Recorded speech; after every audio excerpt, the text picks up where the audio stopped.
سلام ګران لیدونکو، د نن ورځې څو تازه او مهمو خبرونو ته ښه راغلاست له مینه یوټیوب چینل څخه. د طالبانو د بدنامۍ بله حادثه. زرداري وایي ټي ټي پي ته له پاکستانه بهر پټنځایونه ورکړل شوي. د پاکستان د بهرنیو چارو وزیر بلاول بوټو زرداري یو ځل بیا ویلي چې تحریک طالبان پاکستان ټي ټي پي له دغه هیواد څخه بهر پټنځایونه لري. د امریکا غږ د ډیوي څانګې د راپور له مخې زرداري پرون جمعه د امریکا متحده ایالتونو په نیویارک کې د پېښور پر پوځي ښوونځي د برید په یاد کې غونډې ته ویلي چې پاکستان په خپله خاوره کې د ټولو وسلوالو ډلو پر ضد پراخ عملیات کړي دي.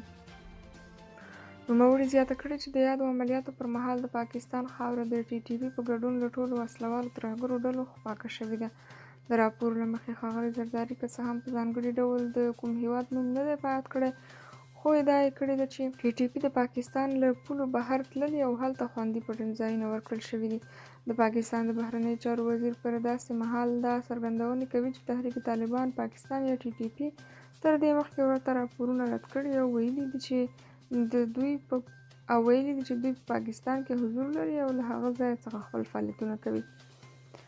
فضل احمد مانوي برلین کې له حامد کرزي سره کتلي. د افغانستان د عدلیې پخواني وزیر فضل احمد مانوي نن شنبه د لیندۍ په 26مه د جرمني په برلین ښار کې د افغانستان له پخواني ولسمشر حامد کرزي سره خبرې کړې دي. ښاغلي مانوي ویلي د نجونو د تعلیم، د ملي اتل او نورو شخصیتونو د درناوي، ظلم او تاوتریخوالي د مخنیوي او د یو ولسي نظام د رامنځته کولو په برخه کې د ښاغلي کرزي دریځ سره له دې چې د طالبانو تر واکمنۍ لاندې کابل کې ژوند کوي د ستایلو وړ دی. مانوي زیاته کړې ده چې موږ د هیواد لپاره د ښاغلي کرزي هڅې په نیک فال نیسو. دا لومړی ځل دی چې حامد کرزي د طالبانو له واکمنۍ وروسته له افغانستان څخه بهر وځي. ملګرو ملتونو کې د افغانستان څوکۍ طالبانو ته ورنه کړل شوه. د ملګرو ملتونو عمومي اسمبلې جمعه د ډسمبر په 14مه لیندۍ 25مه د رایو په غوڅ اکثریت په دې نړیوالې ادارې کې د افغانستان د استازیتوب لپاره د طالبانو غوښتنه رد کړله او پریکړه یې وکړه چې څوکۍ به د پخواني استازي سره وي چې د مخکني جمهور رئیس محمد اشرف غني په واکمنۍ کې دې ادارې ته ورپېژندل شوې وه. ملګرو ملتونو د طالبانو ترڅنګ د برما د نظامي حکومت او د لیبیا په ختیځ کې مخالف حکومت غوښتنه هم رد کړله. د عمومي اسمبلې د 193 غړو پریکړه په دې معنی چې نصیر احمد فایق به د 2023 کال د سپتمبر تر میاشتې پورې په ملګرو ملتونو کې د افغانستان دایمي استازی وي. په ملګرو ملتونو کې د باور لیکونو د کمیټې مشرې او د ګیانا استازي کارولاین راډریګز بریګیټ عمومي اسمبلې ته په خپل راپور کې وویل چې د افغانستان، برما او لیبیا څخه سیالیو ډلو غوښتل چې په دې نړیوالې ادارې کې خپل استازیتوب وکړي او له همدې کبله یې په دې هکله د پریکړې ځنډولو غوښتنه وکړله چې د عمومي اسمبلې غړو د رایې په اکثریت منظوره کړه. امریکایي جنرال پاکستاني چارواکو سره د افغانستان په اړه خبرې کړې دي. د امریکا د مرکزي قومندانۍ قومندان جنرال مایکل کوریلا پاکستان ته په خپل سفر کې خیبر پښتونخوا ایالت ته تللی او د افغانستان او پاکستان د فرضي کرښې د امنیت په تړاو یې د پاکستان د پوځ له نوي مشر جنرال عاصم منیر او لوی درستیز ساحر شمشاد میرزا سره خبرې کړې دي. په اسلام آباد کې د امریکا سفارت لخوا په خپرې شوې اعلامیه کې ویل شوي چې دغه امریکایي جنرال د روانې میاشتې له 14مې تر 14مې نیټې پاکستان ته سفر درلود او د پاکستان له نظامي چارواکو سره یې لیدلي دي. طالبانو په تیر یو میاشت کې تر 100 ډیر نارینه او ښځینه په درو وهلي. د ملګرو ملتونو کارپوهان وایي طالبانو د روان کال نومبر میاشتې له 13مې نیټې راهیسې په تخار، لوګر، لغمان، پروان او کابل ولایتونو کې تر 100 زیات نارینه او ښځینه په درو وهلي دي. خبرپاڼه کې ویل شوي چې دغه کسان د غلا، نامشروع اړیکو او د ټولنیزو چلند د اصولو څخه د سرغړونې په تور له 100 تر 100 درو پورې وهل شوي دي.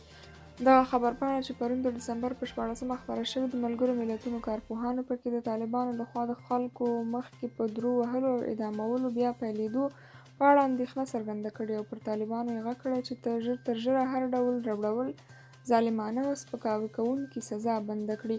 خبرپاڼه کې راغلي چې د خلکو مخکې په درو وهل او اعدام له هغو نړیوالو اصولو څخه سرغړونه ده چې له مخې یې هر ډول ربړول، ظالمانه او سپکوونکې سزا بنده شوي. سربیره پر دې کارپوهانو ویلي چې د محاکمې عادلانه پلي کېدو په اړه شکمن دي. دا په داسې حال کې ده چې طالبانو په بېلابېلو ولایتونو کې یو شمېر ښځې او نارینه په درو وهلي او د دې وروستیو کې په فراه ولایت کې هم یو تن د قصاص په حکم محکوم کړی دی. هند او پاکستان پر یو بل د ترهګرۍ تورونه لګولي دي. د هند بهرنیو چارو وزیر پاکستان د ترهګرۍ په مرکز تورن کړ او د هغه پاکستاني سیال په یو لفظي جګړه کې د هند صدراعظم نریندرا مودي د ګجرات قصاب وباله. نوې ډیلي اسلام آباد په دې تورنوي چې په خپله خاوره کې هغوی سخت دریځو ته پټنځایونه ورکړي دي چې په هند کې بریدونه کوي. په دغو بریدونو کې د بمبئی د 2008 کال بریدونه هم شامل دي چې په ترڅ کې یې تر 116 ډیر کسان ووژل شول او لسګونه نور ټپیان شوي دي. دا د هند او پاکستان چارواکو ترمنځ وروستۍ لفظي جګړه ده چې د چهارشنبې او پنجشنبې په ورځو په نیویارک ښار کې د ملګرو ملتونو د امنیت شورا د بیړنۍ غونډې په ترڅ کې شوي. د هند بهرنیو چارو وزیر اس جي شنکر پاکستان ته په خطاب کې وویل خپل عمل پاک کړئ او هغه وکړئ چې ښه ګاونډی واوسئ. دغه لوړپوړي هندي ډیپلومات پاکستان د تروریزم مرکز هم وباله. امریکا کې د افغانانو د میشتولو طرحې د تصویب غوښتنه وشوه. سپینه ماڼۍ وایي چې د ولسمشر جو بایډن حکومت د افغانانو د میشتولو د طرحې کلکه ننګه کوي او له کانګرس یې وغوښتل چې دا طرحه تصویب کړي. امریکا ته د نوو ورغلو لسګونه زره افغانانو د میشتولو طرحه دا مهال کانګرس ته استول شوې چې استازي پرې بحث وکړي او منظوره یې کړي.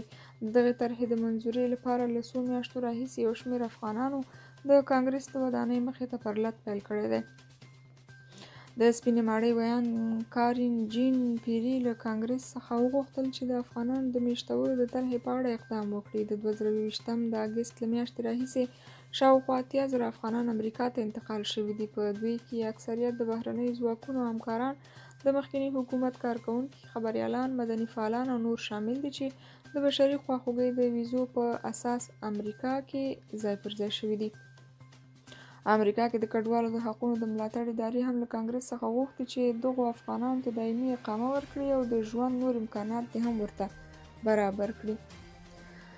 روسیې د اوکراین پر برېښنایي تاسیساتو تازه بریدونه کړي دي. پر اوکراین د روسي میزایلو د تازه بریدونو له امله د دې هیواد په لویو ښارونو کې د اوبو رسولو شبکې له کاره لوېدلي او برېښنا په داسې حال کې پرې شوې ده چې د تودوخې درجه د سانتي ګراد په کچه 0 څخه ښکته ده.